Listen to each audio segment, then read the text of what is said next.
મોટા વરાછા વિસ્તારમાં ગુલાબ પ્લોટ પર ગેરકાયદેસર રીતે ખાણીપીણીના શેડ અને ડોમ ઊભા કરી દેવાતા સ્થાનિક લોકો રસ્તા ઉપર ઉતર્યા। મોટા વરાછા વિસ્તારમાં છેલ્લા ઘણા સમયથી ખુલ્લા પ્લોટ ઉપર જે રીતે ગેરકાયદેસર પ્રવૃત્તિઓ થઈ રહી છે એની સ્થાનિક લોકો ભારે વિરોધ કરી રહ્યા છે।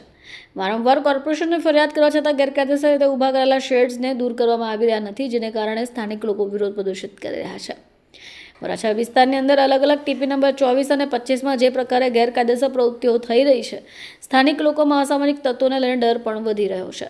સુદામા ચોક, ગોલ્ડન ચોક, ડીમાર્ટવાળા રસ્તા, અન્ય કેટલાક વિસ્તારોમાં સરકારી જમીન ઉપર શેડ્સ ઊભા થઈ ગયા છે। લોકો રસ્તા રોકીને વિરોધ પ્રદર્શિત કરવાનો પ્રયાસ પણ કર્યો હતો, જોકે સૂત્રોચ્ચારો પણ થયા। આમ આદમી પાર્ટીના કોર્પોરેટર મોનાલી હિરપરાએ જણાવ્યું કે ટીપી 24 અને 25માં કોર્પોરેશન અધિકારીઓના ઇશારે ગેરકાયદેસર સરકારી જમીન ઉપર શેડ્સ ઊભા થયા છે। મંજૂરી પણ નથી લેવાઈ। શેડ ચાલુ કરી દેવાતા ન્યુસન્સ વધી ગયું છે। આગ લાગવા જેવી ઘટનાઓ પણ બની રહી છે, છતાં પણ કોર્પોરેશન અધિકારીઓ ગંભીરતાથી નથી લેતા।